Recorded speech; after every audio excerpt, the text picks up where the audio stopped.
It has Okay, started. it has started. So, hi everyone, and welcome to this weekend's edition of Desired People's Vibes, or whatever we call it.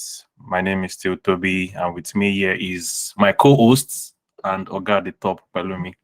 Palumi, say hi. Hi guys. Hope your weekend is going good.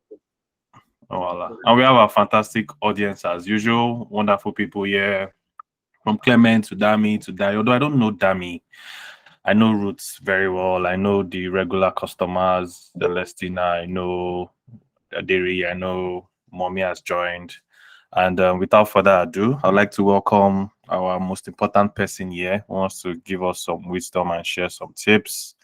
I won't call him a friend, but we go way back. We go way back. Thank God for life. So I didn't meet many people when I started this thing, but this guy was definitely doing it and it was awesome at it. Nathan, you were at Summit Tech now. You had this thing at Summit Tech, yeah? Yeah, I mean, like what The the initialization of Summitech, I think Summit I was there, yeah, like their logo and all of that. Tech, Yeah. exactly. So this guy literally set up the company that I got my first job. So shout I always more of give tribute to Toby Akoni, even though Toby is a goat. But I mean you're also up there. So yeah, I'll let you come in and Okay. introduce yourself and yeah, we'll just kick off from there. Yeah. Okay. Welcome. All right.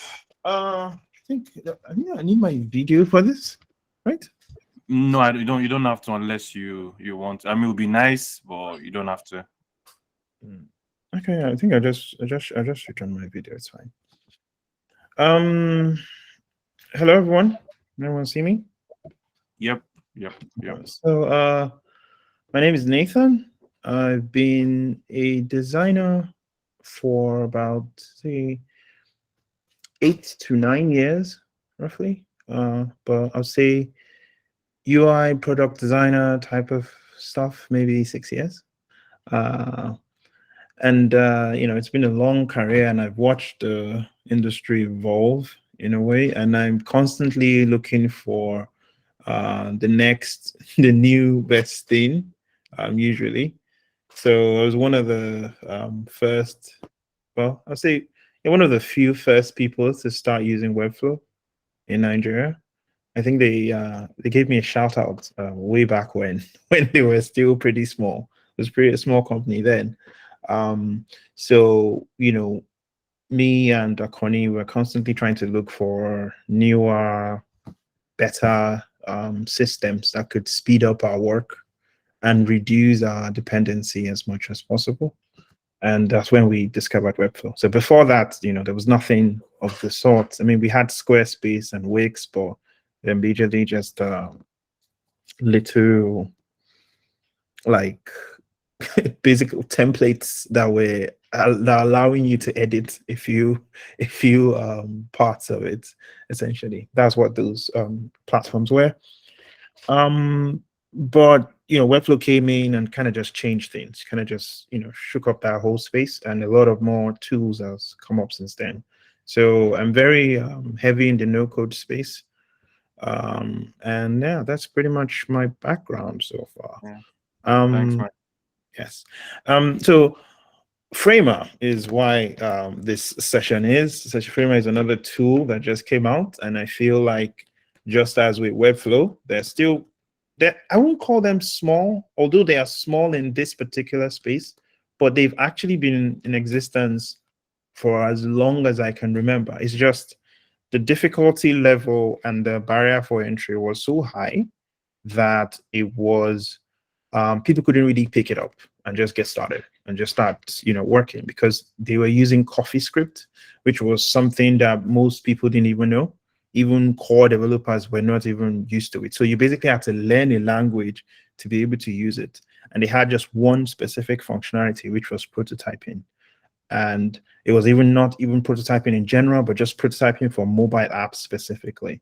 So they've grown a lot since then. They've released version after version over the years for their niche audience, which includes myself.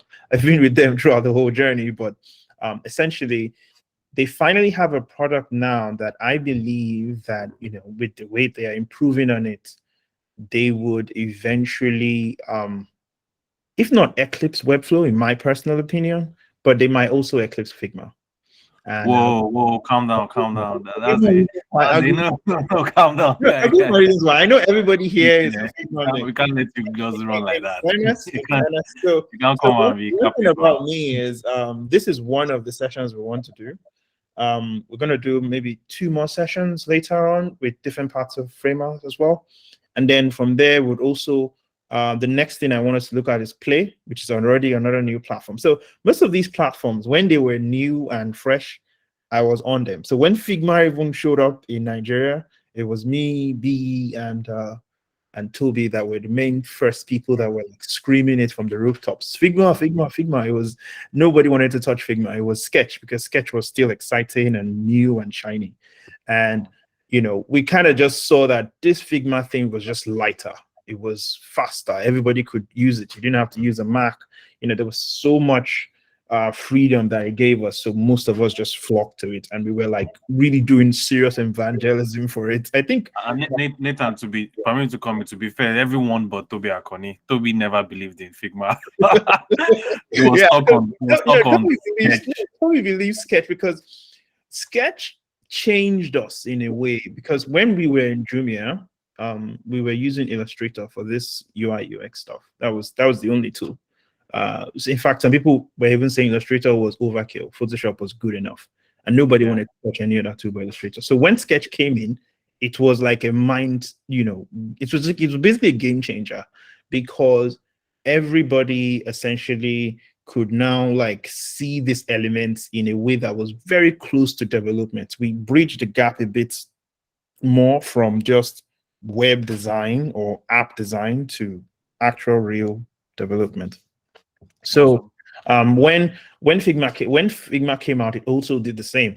And the one reason I was trying to convince Akoni of back then was the software itself, that of Sketch, was heavy, and you had to pay for a license. Although we're still in it, but it didn't matter back then. But you had to pay for a license. You had to make sure. I understand, and that was way back when. This is like what? This was decades ago, almost a decade ago. So back then, come on, we didn't have any money to pay $99 for a piece of software. So there were all these torrent sites where we'll get it from, so that we could, you know, basically do our work. Over as we started working for companies now started paying for, you know, Figma Sketch licenses for us. But back then, you know, we were working on our own. We're trying to learn. There was no money for such. So in comes this tool that is free. It was fast. Everybody could use it, from people that were using Windows. And the best part of it was the fact that, you know, the stakeholders could also be part of the design process. Because for us to do anything that has to do with the stakeholders at that point, we had to export our sketch files to InVision, or export our sketch files to so many other tools. I think Zeppelin came in much later, but initially it was just InVision. And then there was this other platform, I think it was Avocode or so. It was another platform where you could share your work to design it, but this allowed collaboration to like come into it. So it just gave us all that advantages, and it made Figma such a very good app. So it's the same thing here for Framer, and that's why I'm saying, so I'm all about what's new, and you know, what advantages you could find in the new platform. No one has to move directly. I'm not saying everybody should move to Framer or saying Framer is better than Figma. I'm just saying it has some advantages that Figma might not exactly be what you might need right now, if Framer also offers you those features and even better, essentially. Thank you very much, Nathan. One sec, before we dive in, you also absolute wonderful intro to why we're here, the background, while your own journey started. I totally love that. Just before we fly in and you get started with your proper presentation, I'd like just 3 minutes to get a feel of what everyone expects from this, questions, comments, and if there is none, Nathan will just fly on with what he has for us. But I'm sure you guys probably have heard a thing or two about Framer on the streets. The only question I got online is, you know, does every product designer have to learn all these tools? Why can't we just keep, you know, that was the only question I got on Instagram. But if there's anyone here that has another addition to make, feel free to drop a comment or unmute your mic. I'll probably just give a few seconds for that. Otherwise, Nathan will just, write on. Any questions? Okay, I think these people are in the spirit with you. So, Nathan, you have the floor. Okay, let me answer the first question about whether we all need to learn this too.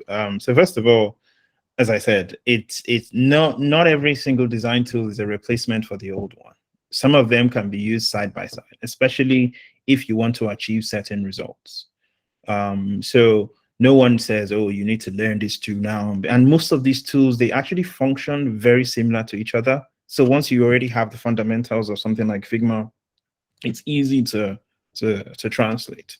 I think the only ever time there was any new design tool that we all had to like break ourselves to figure out was when we were moving from Illustrator to Sketch. Since then, every single tool has worked pretty much the same, from Figma to all the other Zeppelin and the rest. They basically have similar factors. Like you can know where things are, you understand how they are working with the elements, how you are copying the CSS, all of that stuff. So they've all basically been using the same tools. So I think everybody's fine. Even XD works very similar to Figma in some ways with some tiny differences. But if you know how to use Figma, you can use XD to a large extent. So it's roughly the same thing. So Figma it's a slight step higher, but fundamentally they function the same. So there's no crazy learning curve or anything like that. Awesome. Thank you. The person that asked that question is not on this call, but this is being recorded. I'm sure they can always catch up. Okay. There are no other questions. I'll just ask you to bear in mind the time. So you have the floor. Onimiya and I will try and keep you in check as much as we can, but feel free to share your screen and write on. Yeah. And you can also look at the comments in case there are questions, but from now on, you have the full show. Thank you. So the way we're going to do this is this is just like a brief kind of run through. We're going to do a live session, and then we are going to let me see, share my screen. Sorry, just give me a second. That's weird. Tab. Nope. All right, let me just share my entire screen. I think that same issue, right? Follow me. Apparently, I didn't know you could only share. You can't share tab window if you are a guest on Meet. It only allows you to do that when you are the host. I just found out that today. Very strange. Pretty much. So what are we going to be looking at today? We're going to be looking at a couple of things. Just what Figma is, the differences and similarities between Figma and Figma. Then we're going to do a very quick live design session. And then we're going to design an interactive component. And then I'm also going to talk about handoff a bit, and then we can ask questions. Is that fine? All right. So I think I've pretty much gone through what Figma is essentially. It's another tool essentially, but it kind of also helps with understanding that Figma's goal here is to further bridge that gap that I was talking about, which is you're getting closer to the developer as much as possible. And the good thing about that is the closer you get to developer, the more precise, the more accurate your designs will get, the more cleaner your work would be, the more scalable it would be as well. So we're constantly trying to bridge the gap. And I feel like Figma has gone slightly a step ahead of Figma and closer to Webflow. In fact, I think in some cases actually better with Webflow in terms of building projects than Webflow is. Let me just start with the second bit, which is the differences and the similarities between Figma and Figma. So the way Figma works is Figma kind of creates that same design vast canvas experience, but it does it in a kind of controlled way. So you're getting some of the functionalities of the canvas itself based on your screen sizes, your different widths and things like that. And you're also getting things like the CMS, you have things like input fields and real life code elements. So the one upgrade why this framework upgrade is probably the best one they've done so far is they removed the notion of TypeScript and they are now using React. So which is like the most popular front-end language right now. So most front-end developers are using React anyway. So it kind of just makes that transition from the work you're doing here to what developer is actually going to implement so much faster, because you've done a lot of those initial things with it. So one of the problems that Webflow has is whatever you design in Webflow, it comes out, if you want to extract the code for it, essentially, you are pulling out raw HTML and not even just like a good version of raw HTML. You are pulling out what I would call vanilla HTML and CSS. So it's static.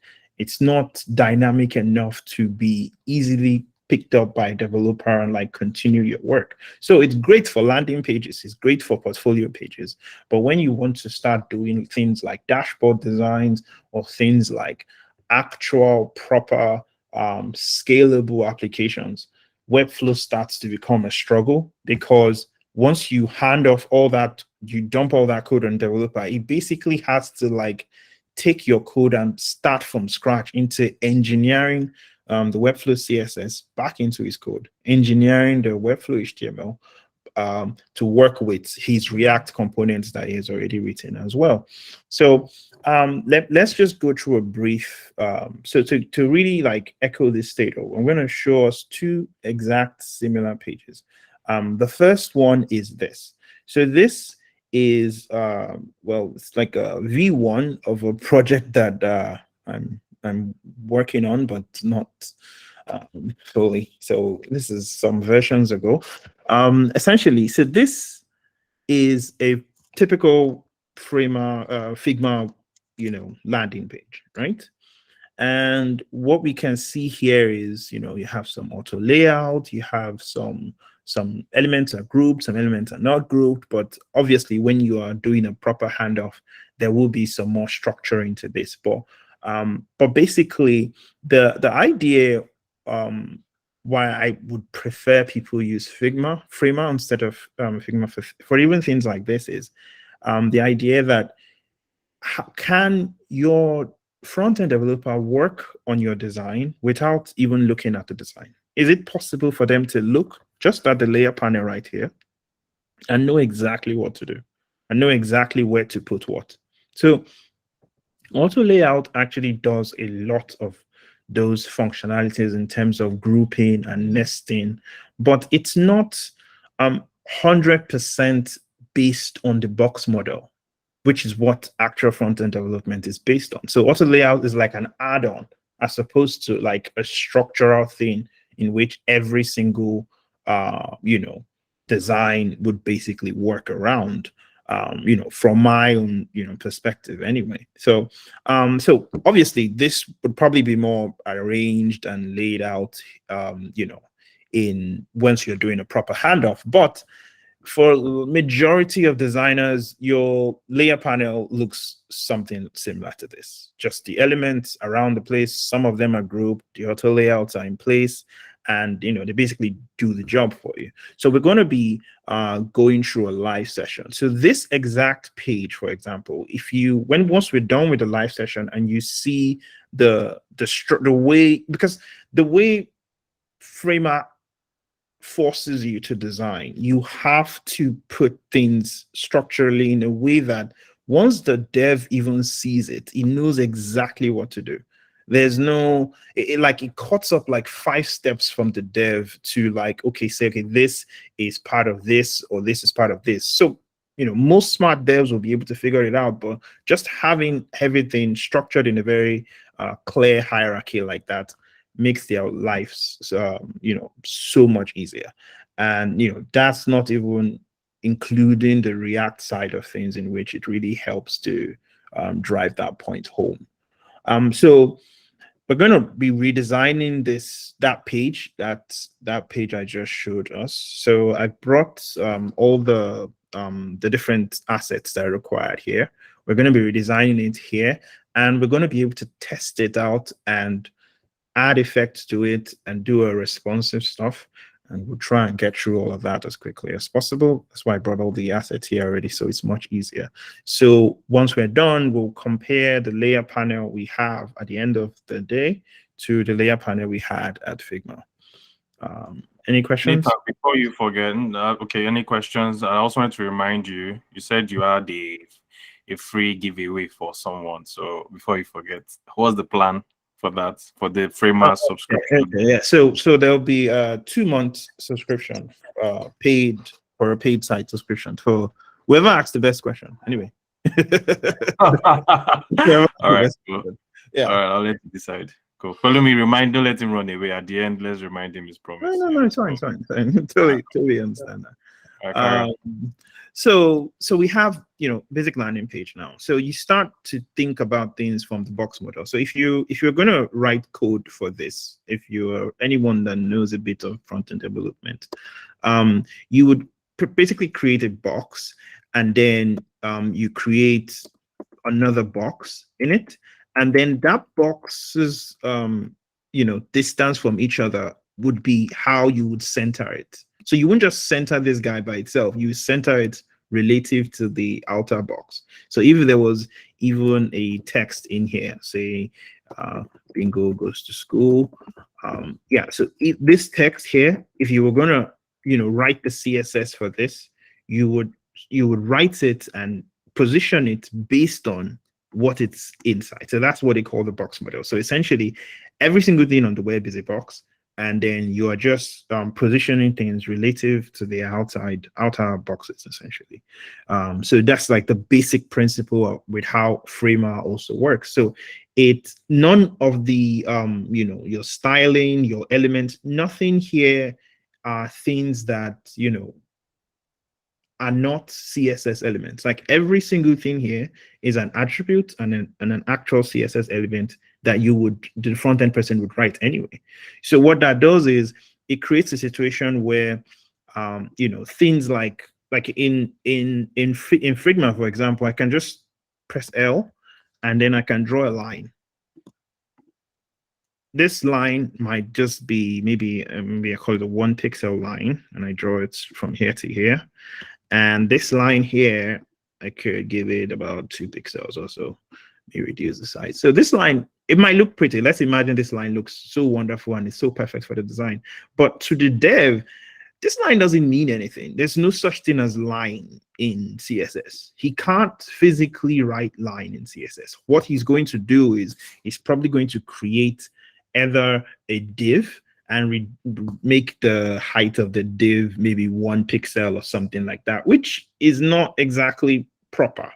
So what Framer does is they eliminated all of those kind of make-believe elements that you can just add right off the bat on Figma, because Figma is trying to also be a graphic design tool. So they have some strange things where you can just, I want to draw a circle, and I can just draw a circle willy-nilly. No, a circle has to be specifically defined as a div box that has been given a radius corner of 50%.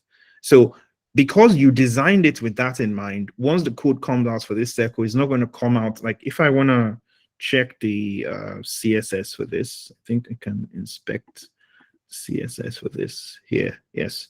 So it's just saying ellipse, position absolute, width this, height this, left this. So this information, it's a very minimal information to what the dev actually needs to implement the circle properly. So if I was going to do that same circle in this place, I would have to create a frame. A frame is essentially a div. Say the width of the frame is 250 by 250. So I created a box of 250 by 250. And then I can add a corner radius of 50%. So by doing this, what I've automatically done, if I go to the copy CSS and I try to paste it, I should paste. Oh, sorry, didn't copy. Let me try it again. I think you can just.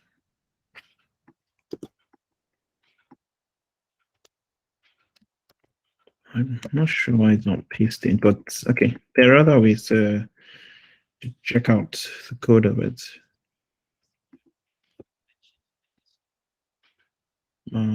Just give me 1 second. I don't know why my copy is not working for some reason. Okay, let me create it as a component. So when we're going through the handoff, you find out that components are how you actually basically get the code states for most of all these things. So if I go to the handshake, yes, I should be able to get the circle. I'm getting, so the code I'm getting here is the React code. That's not the code I want. I actually want the raw HTML code for this circle. So please, just give me 1 second. Where did I put it? Okay, let me see. Yeah, it's supposed to be this. I don't know why it didn't allow me paste it out. So essentially, you're supposed to be able to get the entire thing out. I'm pretty sure maybe there's something I'm missing somewhere, but you won't actually need the HTML because you'll be using a proper handshake anyway. But this is something I also wanted to show the main difference. So this circle, for example, it's not just a circle. It's going to come out exactly the way the dev would write it, which will be he'll write a div, he'll give it a width, he'll give it a height, and then he'll give the radius of 50%. That's how he was going to create it here. So that's just like it's like once he does that with the CSS, he has essentially created the circle. And what Figma gave him here is not enough for him to create the circle. It's barely anything. He basically just gave him the width and the height. But coming here and inspecting this guy, he can get a whole lot more out of it. Okay, I think if I can share you guys to this file, yes, I understand now. If I share you guys to this file, you should be able to see the CSS of this much easier. They hid it somewhere for people that own the file. So let me just copy the link to the file so you can see what I'm referring to essentially. So I pasted it here. So this link, anyone can just, you can basically come here and look at what I was looking at just now. So if you click this circle, on the right-hand side, you would see the CSS code for it. So anyone with link and view, yes, good. So if you click this link, you see the code for this circle, and you see that it has way more information for the front-end person to work with than what Figma is giving us essentially. I don't know, can someone confirm that?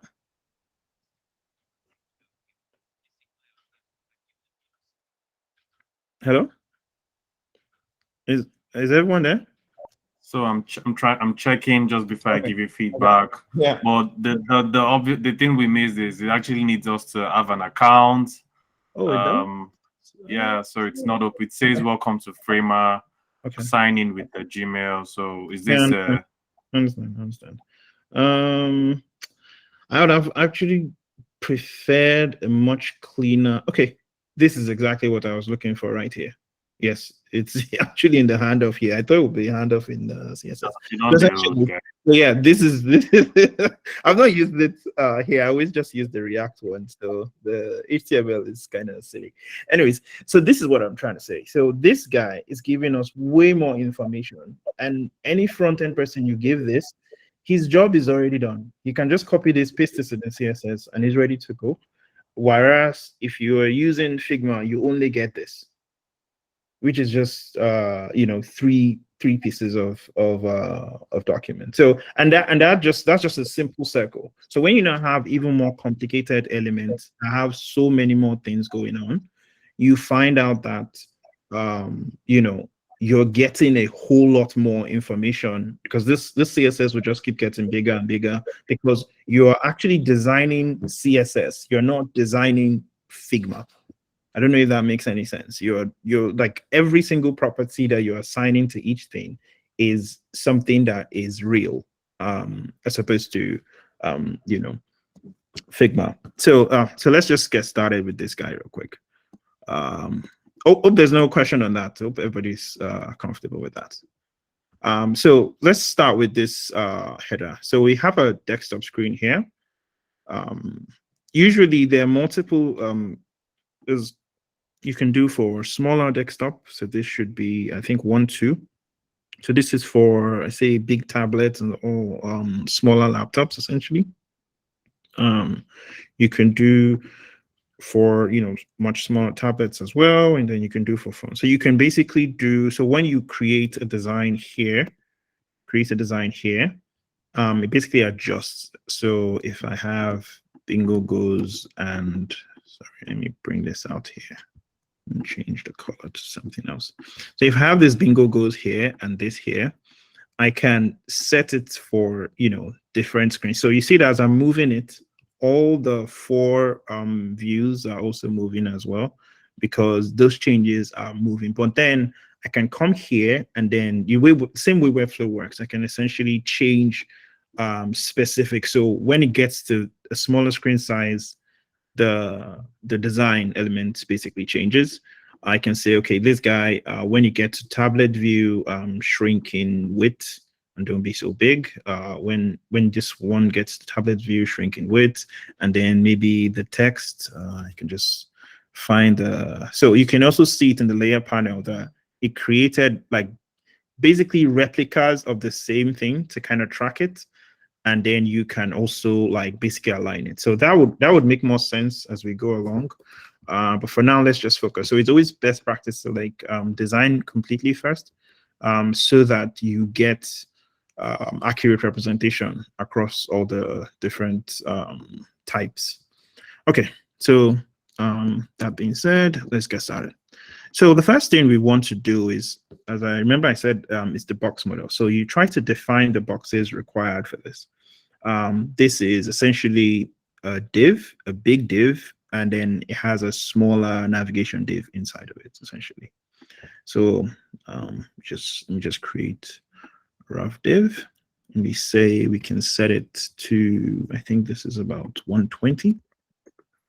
This is the height of the main frame. Let me create another one in it. So you can also set properties, and then you can test out like the live view, because Framer would actually generate an actual link that you can use for testing and things like that. So let's just give it a width of about 1/400, and then we can center it.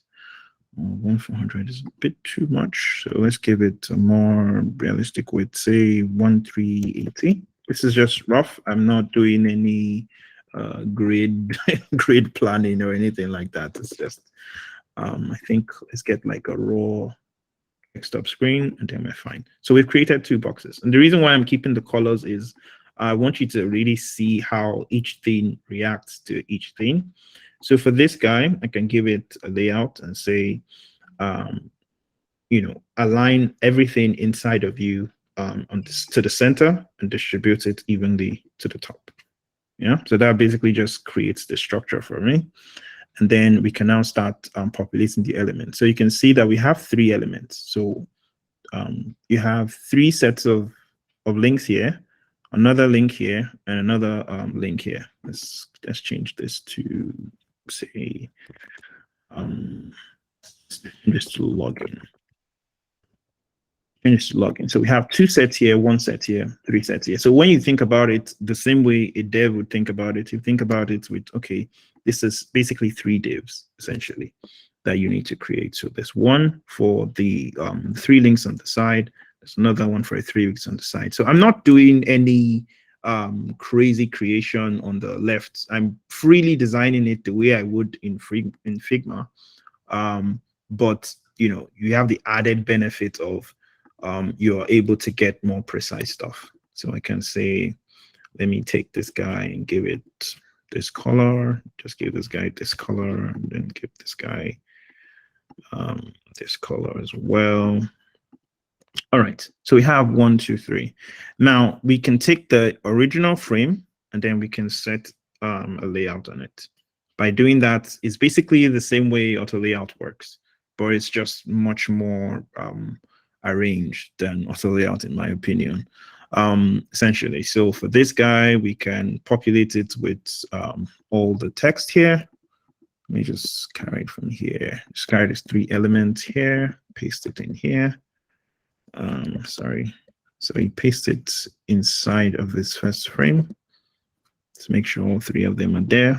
And then as simple as just hitting the layout option and doing a clear space between. I think space between is a bit too much. Maybe space around is better. Yeah. And we can adjust the padding and all of that.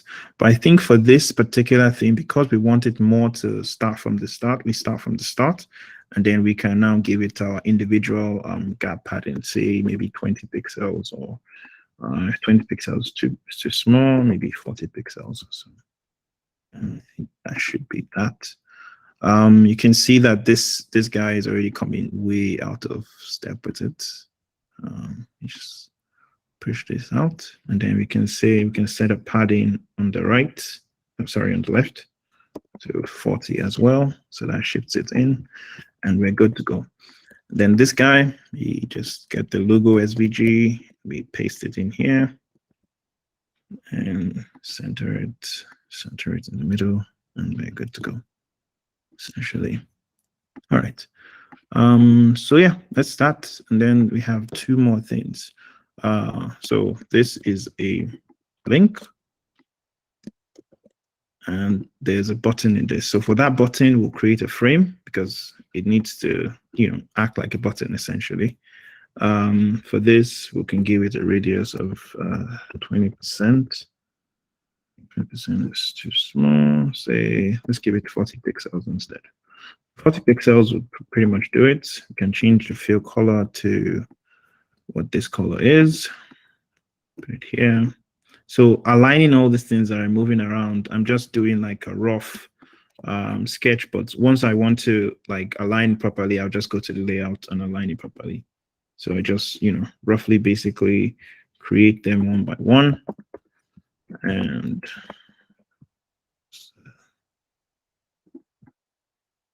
sorry. All right. So this this second text, is it in it? Okay, yes, it's perfectly in it. So let's just change the text to sign up.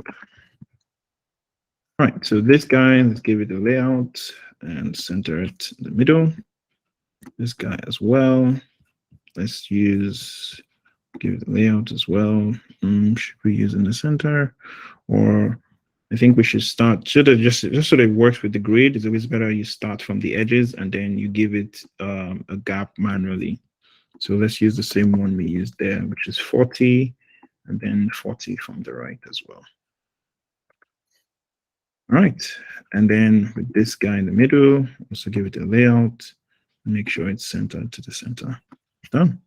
So once we take this guy out, should be able to, let's just take out the colors of these strange green colors that I put everywhere. Take out so it comes with a bunch of default colors, which is all these versions of blue, but it's as simple as removing the fill color and you're good to go. Where's the, okay, there you go. Take it out. So by doing that, we basically already have a document. Obviously, some adjustment is definitely needed here to make the diffs easy. So one thing that I'm noticing is there's a gap from the main outer layer. Just need to remove that. Bring it closer. And then this guy as well. I feel like we should change the row size for each of them to be the exact same width. So it's a bit faster to. So let's say 35, no, say, so let's say if it's one, the whole width is 1,366. Should we divide that by 3? You know what, let's just give it an arbitral stuff of 35%. Yeah. 35% times, oh, that's way too much actually. I think more of 33 actually. Yeah, 33 is more like it. And then we have our essentially what we have here. But now, if you look at the panel of what we're looking at here, so don't ignore this guys up top. That's this landing page frame, which is not what we're looking at. So this is actually what the dev will see. You can see that I didn't actually do anything that crazy, but for some reason, this is way more organized and clear than what Figma would have given us of that exact same navigation bar. Of course, you can manually arrange it yourself, but I didn't manually arrange it. It's just the way it's designed, the way the structure is, it just allows for that kind of ease of use, essentially. So is there any questions so far, or can I keep going? So this is a first div. We can call this another one now. So the second one we need to create is, you see that I'm always pressing R because, you know, Figma habits die hard essentially, but here R is it's like you're trying to create a graphic, whereas you need to be creating frames. So yeah, that takes a bit of time getting used to. Even I'm not still 100% used to it. I'm still always pressing R, but you know, with time you learn that it's frame. I think because of a project I was working on, I'm majorly in Figma, which is not very nice for myself. So that's why I'm still pressing R everywhere. But it's F, just getting that out there. So this is hero. So this is the hero we want to do. To go through the same box model strategy. Press F, create another div in this div. So we can see that this guy is about, say, 94%. So let's just give it 2% here, 2% here. We can just give it 94%. And plus we can center it. So centering it is basically the same as giving margin auto, essentially. That's basically what centering it is. I think 94 is too small. 96. 96 is better, I think. No, I think we even have something smaller than that. So I think that'll be 98. Good. So 98 is what we're looking for. Then we can quickly just put about 20%. So if pixels, not 20%. Let's make it 40. Good to go. So another major difference is, so for example, this graphic element here, which is this wavy waveform, what usually happens if you wanted to put this in Framer is you create a mask and you essentially use this shape as one mask to mask this shape. But that basically doesn't work in Framer. What it is it's basically a background image element.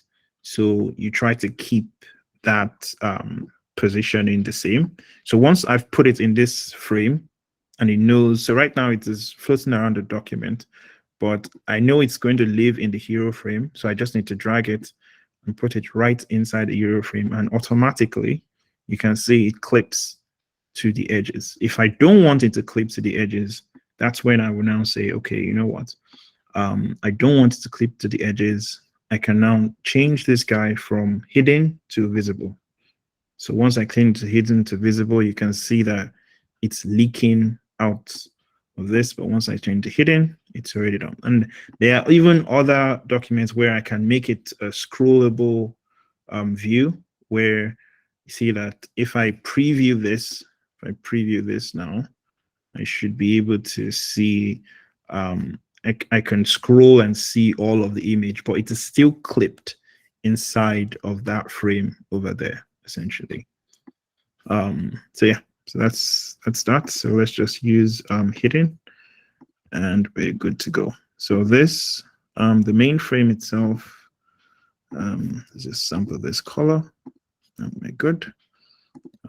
For the outer hero frame that it's living inside of, you can remove the fill color of that to keep it white, and we're good to go there.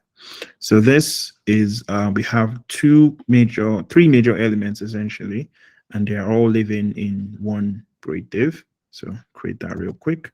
Press F. So the F you created now is inside of this frame.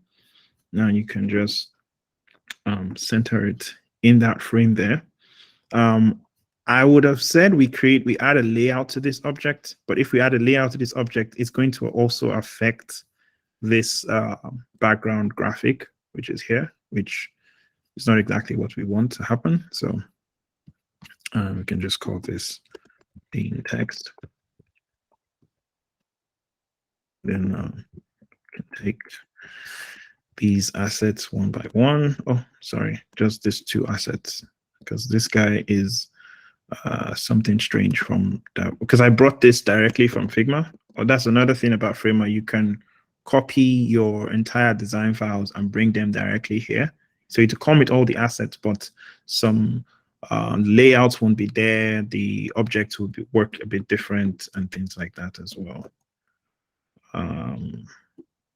Okay, so just put that in here. So these are two text, and then let's reuse this this button we created here, and just change it to get started. Oh, sorry.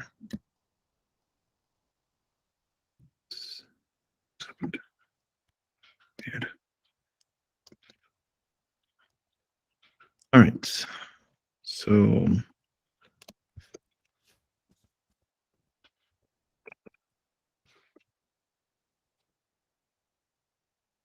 all right, so we have get started. And now we just need to take this guy and add a layout constraint on top. And that's it, pretty much. We are all the way down there.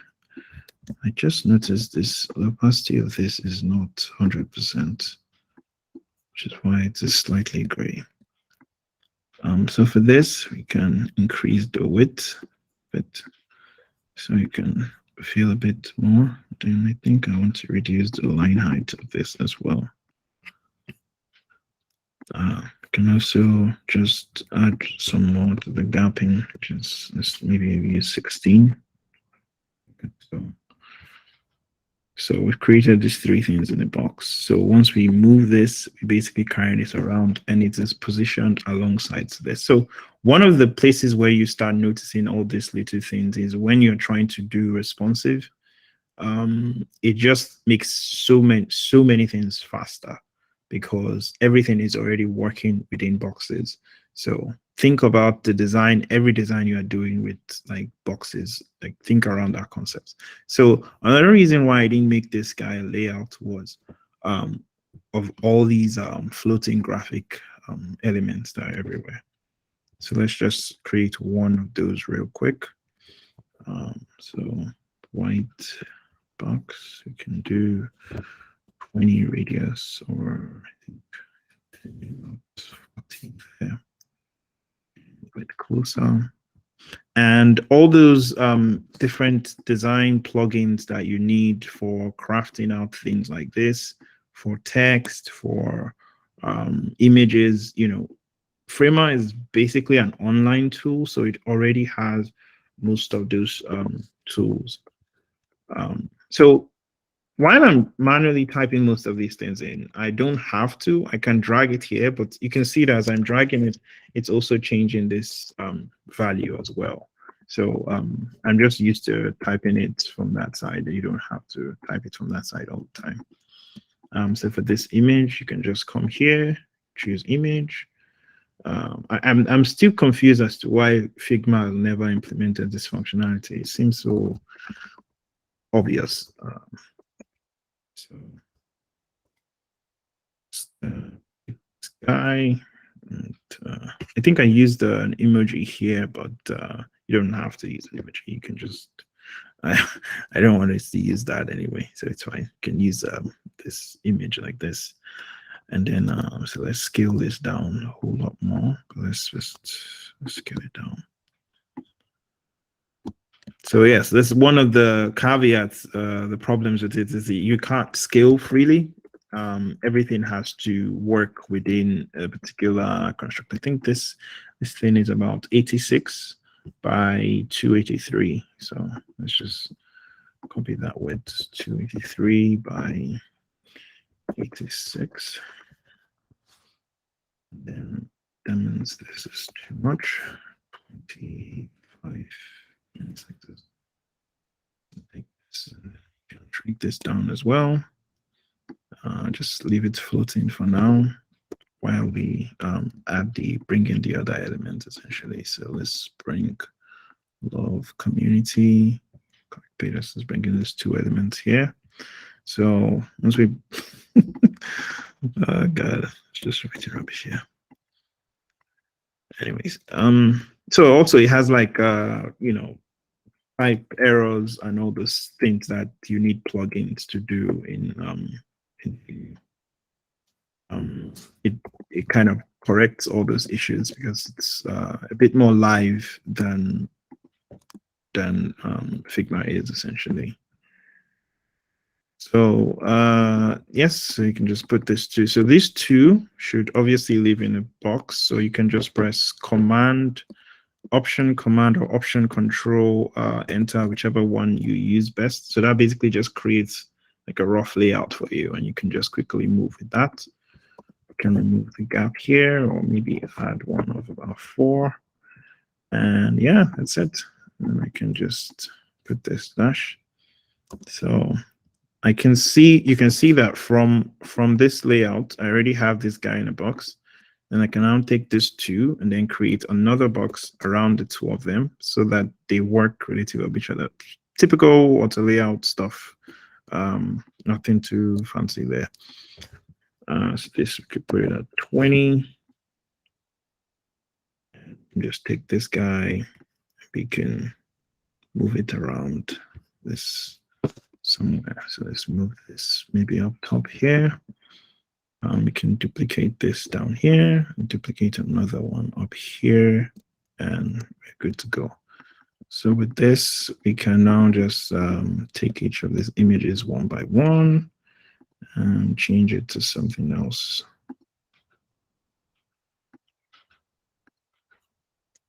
Let's just use profile.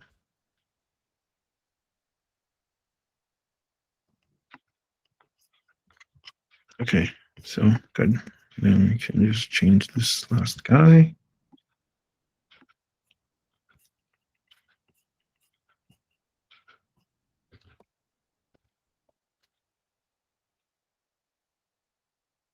Change it to this guy. Okay, so because of time, let's just let's keep going. So we can see we have a bunch of logos here. We have like a group text component here, and then some individual widgets here. So the first thing is just to create the rough structure of this. You can create that using I'm not sure who's texting me right now, but I'll check in a second. All right, you can create that using this section. And then you can just press F. You can just draw willy-nilly like this. So this is the main one that's going to house all the documents, all the stuff from this to everything. So it has 2 things. It has one frame for the top and another frame for the second part. So just create all the frames, one up top here and another one down here.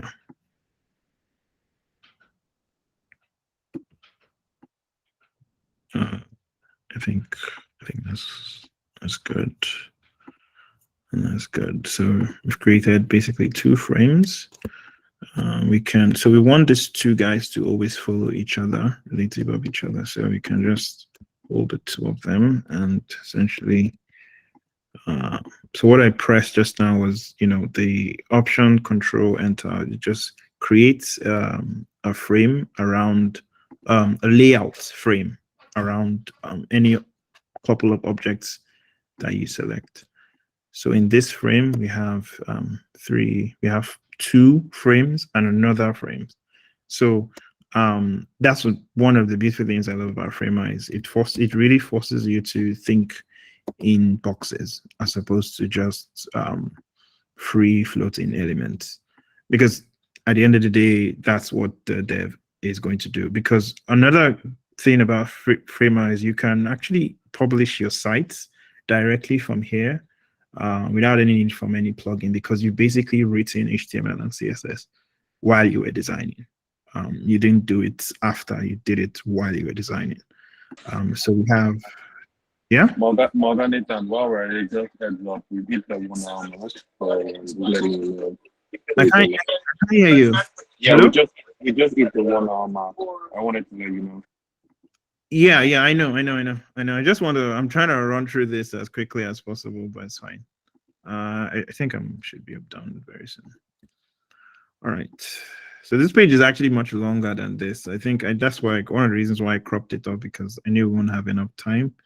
So let me just go with this and set this to about, say, 48%.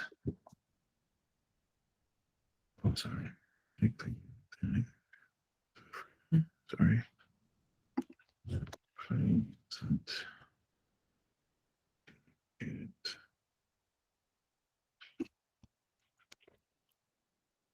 Duplicate it, and I think we can do 49 each, so that it's much more balanced.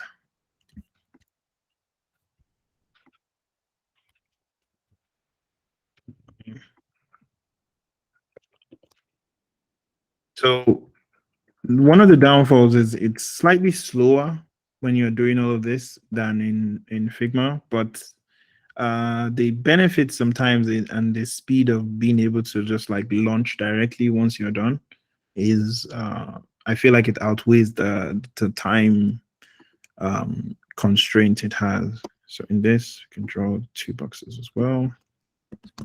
Sorry.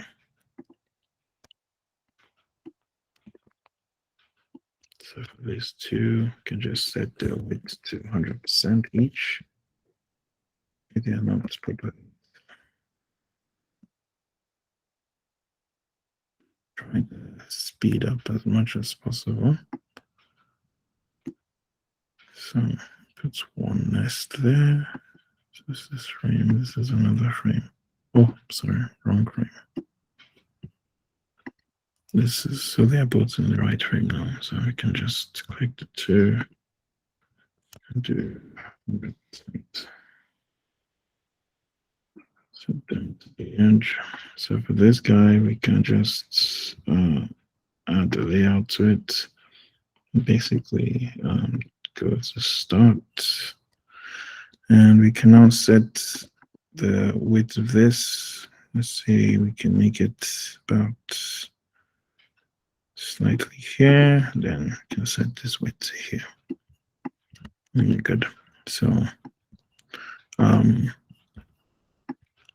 now we can bring all these elements one by one. 1, 2, 3, 4, 5, 6.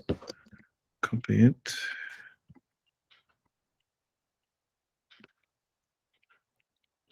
Paste it in here. Can reduce the height of this guy as well. Add a layout to it. Space between. I don't think that's going to work. I think I think space around is better, but we might need to reduce the padding on the both sides, of the right and the left. So 20, 20, and that's it. So yeah, I think that does it. Can reduce the padding here. Go to start. And with that, we should be able to take out this guy clearly. You don't have to use the colors that I keep on when I create these boxes. You can get rid of it immediately you're done. But I just kept it on so that you can clearly see the structures of what I'm essentially building little by little. So you can make this, give this guy about 30, I think 30. Oh, anyways, this you can just take the color, and you can now, I don't know if I made this a box model as well. So this is the top part, this is the second part. So just by coming to the layout panel, I can clearly see what is nested in what, essentially. This, give it 30. And sample here. This one here, I can sample this here as well. All right, so we have everything we need. So the distance, the gap we're using for the major row. Okay, this one is not even a layout. So let's make it a layout. Space between is best. Let's use start so we can control the gap between it. 20, I think 20 should be fine. So for this one as well, the gap here should be 20 as well. So that it lines up properly. So for this frame, let's increase the height a bit more, so it's more in line with what we have there. All right. So with that being said, okay, I think so. And sometimes I wouldn't recommend this, but sometimes it actually respects the auto layout function of Figma. So this was brought from Figma, but it's also still respected that we're trying to create this. So I don't think we'll need to recreate this from scratch anymore, since it's already following the box pattern we want already.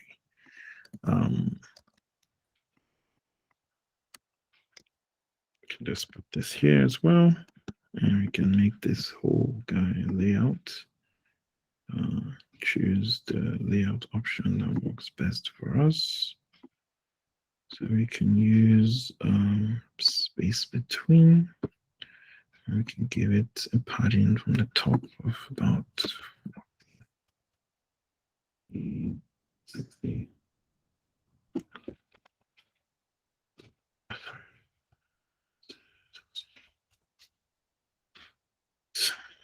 And we can, I think we should be able to move it down by using the padding that we set on that row. Yes. So for us to do that, we need to use start. So we can push it much lower than it's supposed to be. And with that, okay, let's take it up a bit more. And we're good to go. So this too is also good. I can just put this here, take this and put this here as well. So this guy is already set to hidden, so hence why we're not seeing it there anymore. This one too is already working. I can just put all these elements here one by one, then we can start styling. Does anyone have anything they're confused with so far? Is everybody on board? Hello? Hello, yeah, I can hear you, but the only thing I'm just confused about is the frame you are putting on the frame. Is there any reason for it? And also, can you hear me? Yes, I can hear you. I can hear you. I'm listening to you. I'm listening to you. So I said, is there any reason for it? And also, is there I want to talk about grid, but I haven't seen you using grid. So yeah, I'm not using a grid system for this at all. I'm trying to be as fast as possible here, and I didn't set up one. That's why. So the thing is, grid systems, yes, they're great for, you know, the responsive stuff. So once you're planning a proper project, you definitely set all those in place. But this is more of just showing you how to work with Framers, you know, style of designing, which is slightly different from Figma. So I'm purposely not doing anything grid related right now. Does that answer your question? yes, thank you. But what about the frame you are putting on the frame? Just like the blue one beneath the normal frame you want to use. Though Yeah. you do remove it, but perhaps there's a reason for it. No, I don't remove it. I've never removed any frame I put. They are all still there. It's just I just removed the color. I didn't remove it. It's still there. It's just the color that is missing.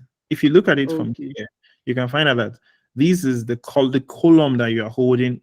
It's like in auto layout, you use auto layout in Figma, right? It's basically like the bounding box that you are laying the things with flex. So what this is doing is using flexbox in React to lay it out.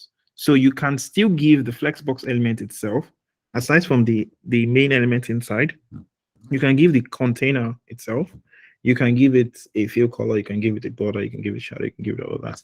So that's what was there. So there's a default color that Framer puts once you create one. That's why it's blue. So I just always remove the fill. Every single of those frames are still there. It's just that the color is not. I just switch off the color. That's all. Okay, thank you. Thank Yeah. you, sir.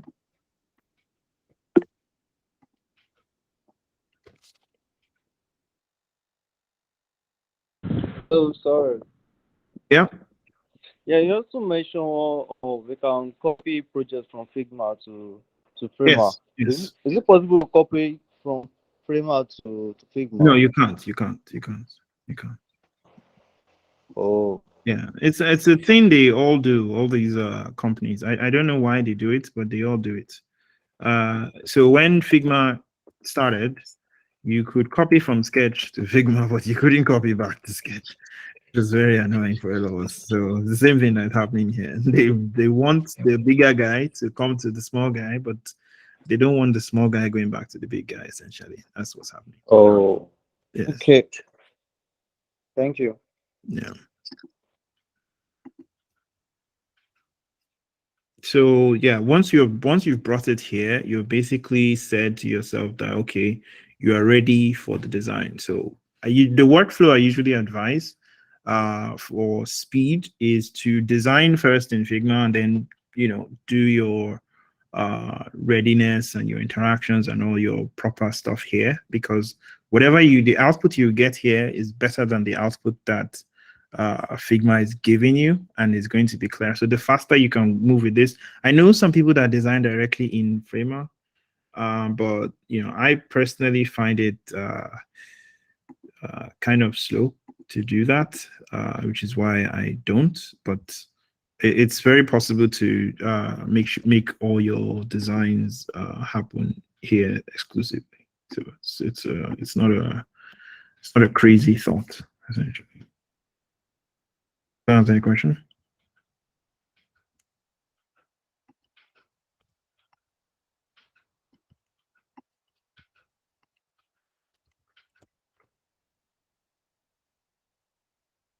All right. I think Yeah. that's the question. Yeah, you can talk. Mm-hmm. Just unmute and talk. Yeah, I can hear you.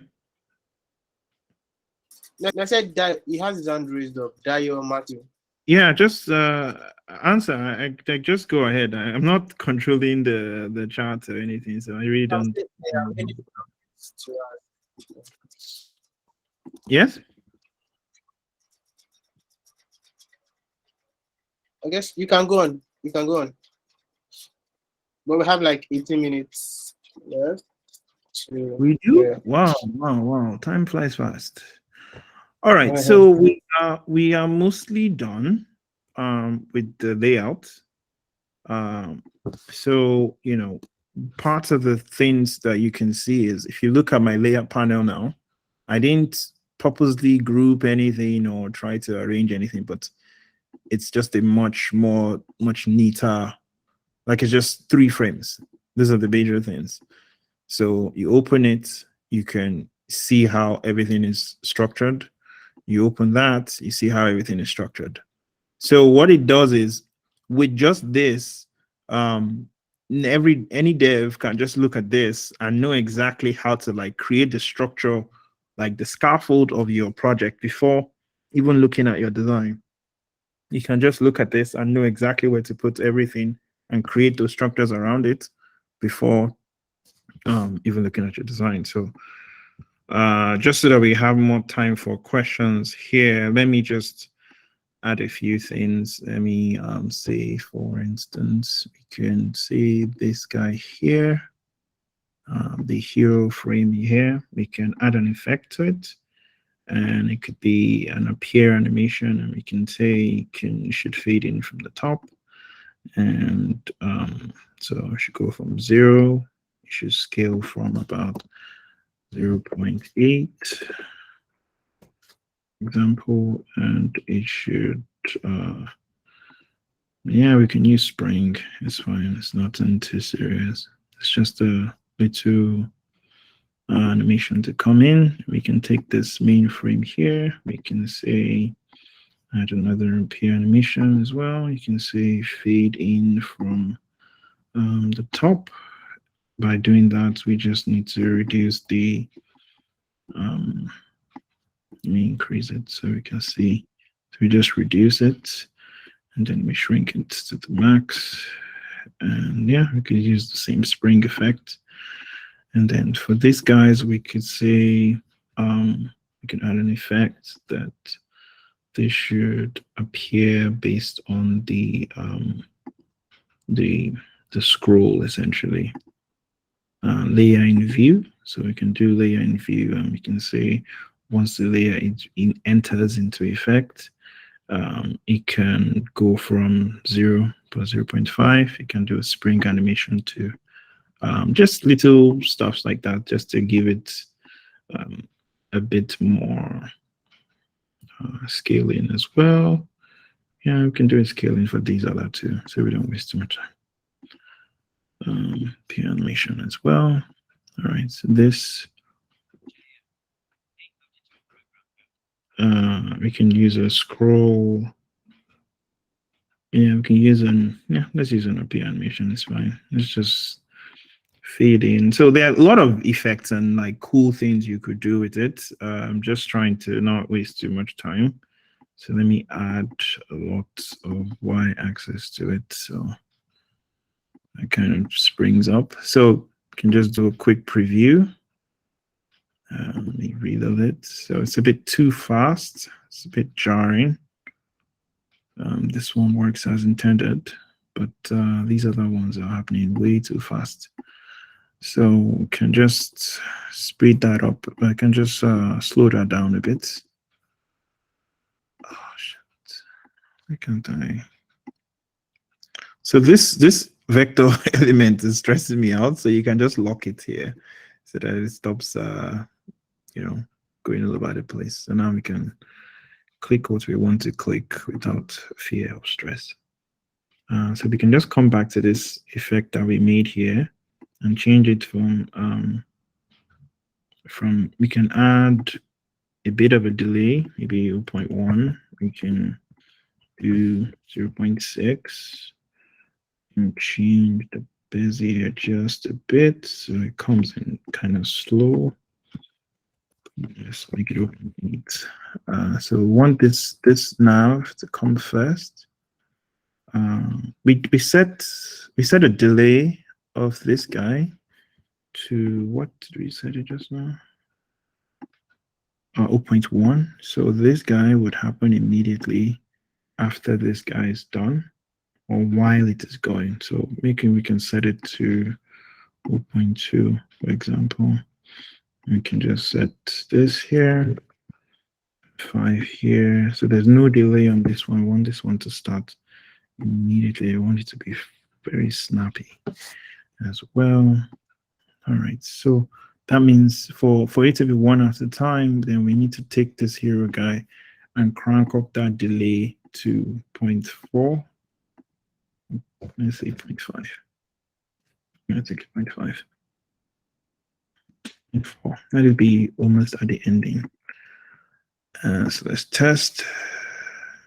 So we get this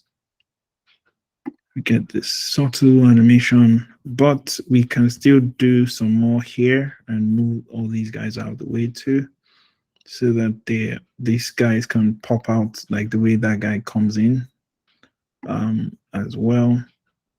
Yeah, so there's a whole lot more you can do here in terms of stuff, and then you can obviously create the different views and responsiveness and all that. So I'll round up here, but I'm probably going to set up a live stream for next week where we can actually settle down, because we'll have all the time in the world to like go through and design a full project. Yeah, we can just settle down and design a full project from start to finish. But based on time, we might have to stop there so we can get questions. Yeah, so I'm seeing a lot of questions now. Can you do animations with Framer? I think I just did that. We've got like, oh, okay. This is it's going to be on the YouTube channel. Okay, yes, good. Any questions from anyone so far on anything we did? I think the fundamentals are you kind of understand how it works. Anything you can make in Figma, you can make it here. There's no limitation to what you can design here, and I feel like what the output looks like here is even better. For example, I need to do a lot of alignment on this guy. Anyways, no time for that. Anyways, basically you can do almost anything. So if I wanted to make this a card component, for example, I could give it a lot of properties and I could create it. So this guy here, it's a card component now. I can say I really don't want it to be this way on the left. I want it to be more this way focused. All right, let me kind of zoom in so I can see what is going on here. So 40 here, and we're good. Just give me a slight second. I just need to tend to someone real quick. Hold on.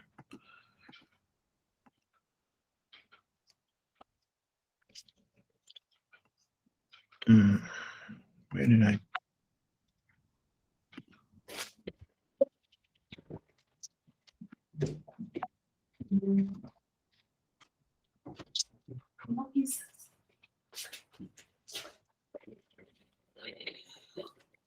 Yeah, hello, can you hear me? Yeah, sorry, I had to attend to something quickly. All right. So we essentially, I think that's pretty much it. Oh, yeah, I was trying to explain something here. Can you still see my screen, by the way? No. Oh, sorry. I think I stopped sharing. Just give me 1 second. All right, so sharing my screen. So this is a component essentially. So with this component now, we can set specific variants on it. We can set a variant for this text with this design quotient, and we can say this is the card header. You can say this is card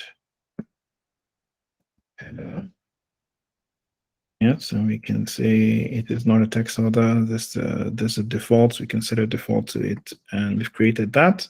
And then we can also set one for this and say we create a variable for this, and we can say this is description.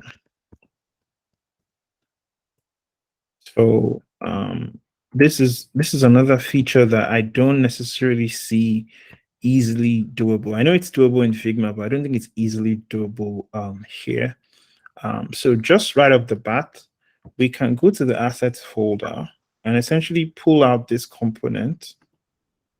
Similar to symbols. Yes, similar to symbols. But the difference here is you have like clear access here, where you can just like change these values on the fly, depending on what. And it's not just this. You could do for the colors, you can change, like I could really go crazy with this component. I could set a variable to the, yeah? They have that now. So I think they upgraded symbols to components. So colors, Like okay. you So we can put colors, we can put images, we can really like yeah. set a lot of things, and then they just become on the attribute panel. We can just change every single one of them, create a new one, change every single thing here. I can change this to blessing something. And it just basically changes, it keeps the styling and the format the same way symbols are. So it's a bit it's very expansive in what you can do with it. As usual, you can take a handshake. So look at the handshake I have now, even down to the variables. So aside from the React code I'm getting even the variables that I set for each of these elements. So once the front end is working on it, he knows what parts to hard code and he knows what parts to leave out of it as well. So, all right, I think I've taken up way too much time here. Does anyone have any pressing questions? If not, I think we're good to go. No, I think it's been a good session so far. Any questions for me? I think I would like to ask, because I know you have like experience with Webflow as well, like you mentioned earlier. So like based on this Framer and Webflow, how would you say they compare to each other? Maybe in their limits, capabilities, the learning curve, stuff like that. Yeah, so the learning curve is definitely smaller than Webflow's learning curve. Webflow's learning curve is definitely higher. Capability-wise, Webflow has some elements that are slightly more advanced because they've been on the platform for a long time. But most of the functionalities you would get it here in terms of reveal animations for landing pages, responsiveness, all that stuff. And it also allows for more expansive features that Webflow doesn't necessarily have off the bat. When you talk about like already designed components that already work. So, for example, slideshows, tickers, video elements, forms, and with Webflow, you only have to use Webflow forms unless you do an integration with Zapier or something like that before you can get like proper forms and all that. But this is a real life element kind of thing where you can get forms from different APIs. So for example, this is FormSpark's direct form element. So once you have a FormSpark account, you can write your element here and you can actually create your own. So maybe you use Typeform, for example. You can bring your Typeform form directly into Framer. All you have to do is just create a custom component for it, set all the attributes on this component here, and you're good to go. So this element here is, I think this is in the form of a component of sorts. I think you can check. Okay, I think they hid it from us. I don't think they will allow us to look at their code base. But essentially, this code base right here, you can actually create your own version, give it your own attributes and everything, and it will work just as fine. Yeah, pretty much. So it has a lot of those expansive things. Like, while it doesn't give you things right off the bat, it allows you to bring more third-party services directly into it. We're talking about third-party services like Paystack, like Gumroad. We have like, direct buttons that lead straight into things like, so for e-commerce now, so you're going to build an e-commerce site, you can get direct buttons from OpenTable, from Eventbrite, from the fork, and these are just the ones that came with it. You can take the code based on from your account on any of the platforms you want.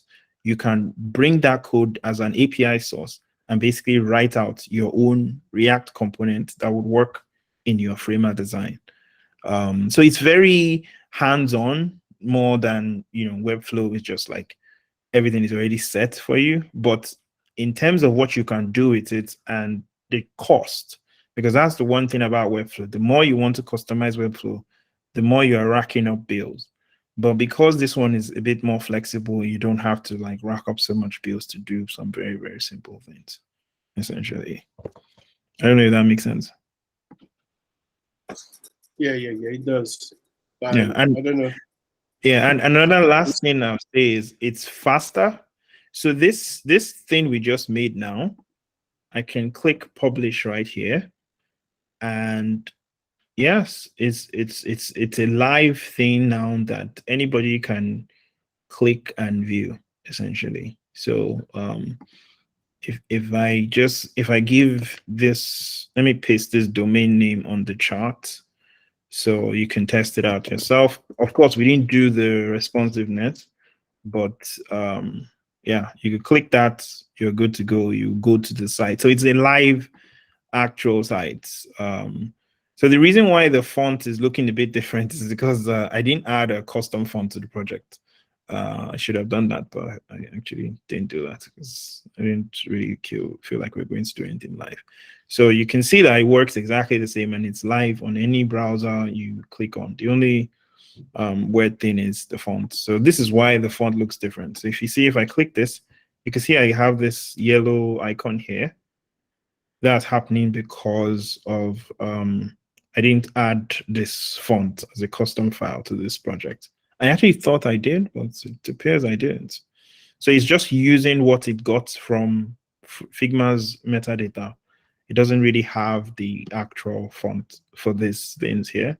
So when it's publishing to live, it doesn't have the font to publish. So it's just a simple question of me clicking here, going to custom and uploading this font to this file, and then I'm good to go.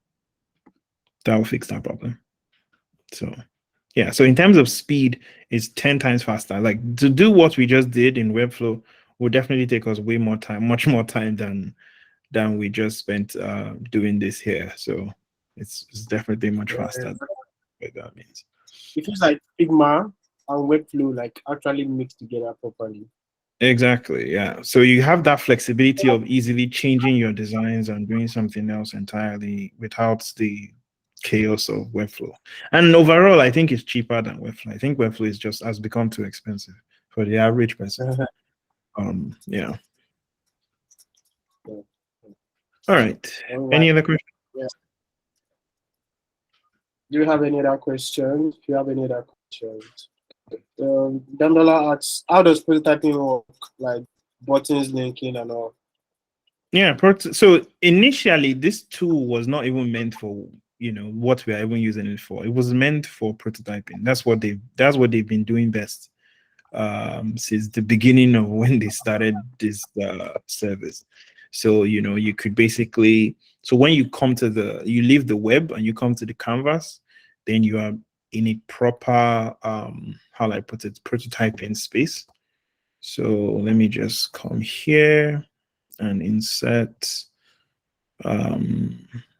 okay, let me create a frame. So let me say iPhone 13 Pro Max, for example, and this one I can insert some basic things like segments. I can let me insert more things. Let me insert a carousel. I know carousel, I have to design something. I don't want to design anything anymore. Let me say if I add a ticker, so something I need to do. I'm trying not to have to create anything. Let me just get a toggle. Yes, a toggle is good. So we have a toggle here, and then scroll to doesn't work.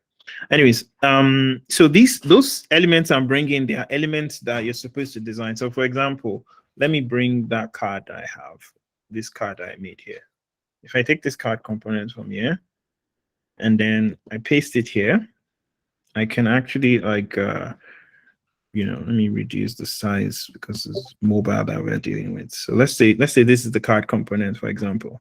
So I can make like maybe 4 types. Let's make this one's background color pink, make this one's background color purple.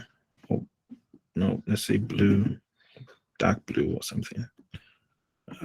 Yeah, let's say green. Yeah, so that scroll element I just put, what would happen is I would essentially just bring this here, put this here and say, okay, this section of the screen, it's a scrollable screen and you're supposed to scroll through it. Yes. and I can just take this and then I can just attach it to each of the things that I wanted to scroll through. So I do that. I can come here and say, I want the scroll bar visible. Yes, I want it visible. Drag on.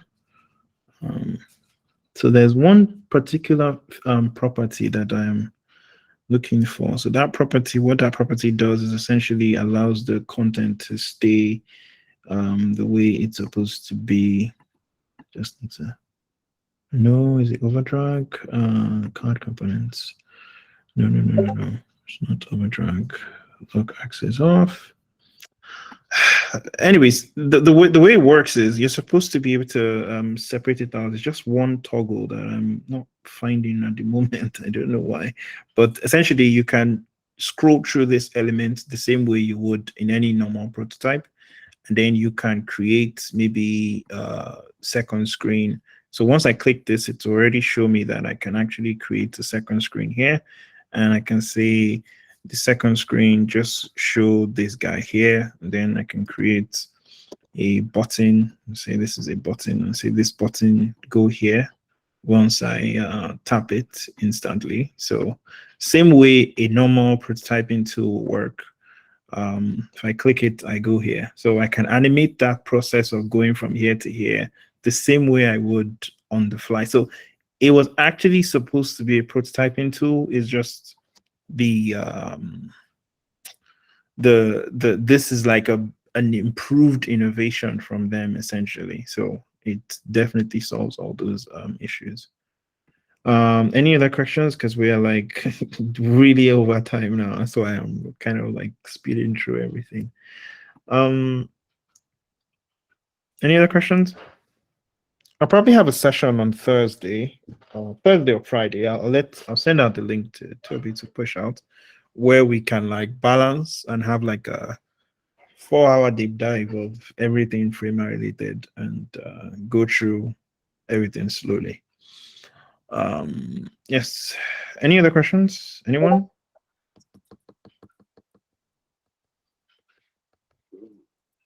I think we're all good so I think far. everybody's good. Okay. I think everybody's good. Okay. So like, yeah, that was really insightful. It felt like Figma. It felt like Figma. Yeah, I've seen everything all work out. Like, yeah, I think it's easier because I remember when I started Webflow, I think it was early this year. The learning curve is high. Yes. So I think I've tried my hands on Framer and I was able to like do 1 or 2 things. I was like, this actually makes sense. But yeah.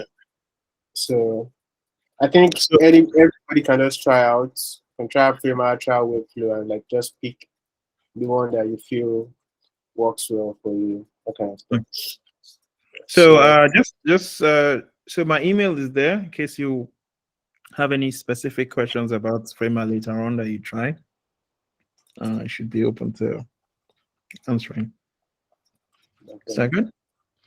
Yeah. I was not like a no. So thank you everyone that came here to join in and listen and learn about Framer today. So like you said, we'll have more sessions to fully deep dive into each of these concepts. Yeah, so especially like I think Damiola asked about the prototyping. So the prototyping, it is much more advanced in terms of prototyping than Figma can ever dream of. In terms of live data, raw input fields, you don't have to like start prototyping numbers, everything. It has like real life elements. You can write input, you can pull in data from Firebase as well to populate your prototype as well. So like it has all those features and even more. So it's way more advanced in that aspect. So don't worry about, the prototyping capabilities. That's the one thing Framework capabilities just off. They've perfected it over the years. But yes, we'll have a proper session on prototyping and really go deep dive into the different kinds of things. Yeah. Oh, I think Wale has joined. Wale, how are you doing? I didn't know you Evening, Chef. were. All right. Great one Yeah. so far. Yeah. Any questions? Any other questions? If not, I think I've taken too much of your time today already. Like to round up. Yeah, so thank you, everyone. Thank you, Nathan. Really appreciate you being with us today. And we hope to see you on our next session. Definitely. So, yeah, I thank you, everyone. didn't. I should have come for the other ones, and I'll be on the sessions going forward. Don't worry. No problem. Thank you, everyone, for showing up. For subsequent sessions, we drop the link as usual, and the class will be out and all that. So yeah, thank you for being here. Enjoy the rest of your weekend. Bye, everyone. Bye. Thank you. Thank you. Bye.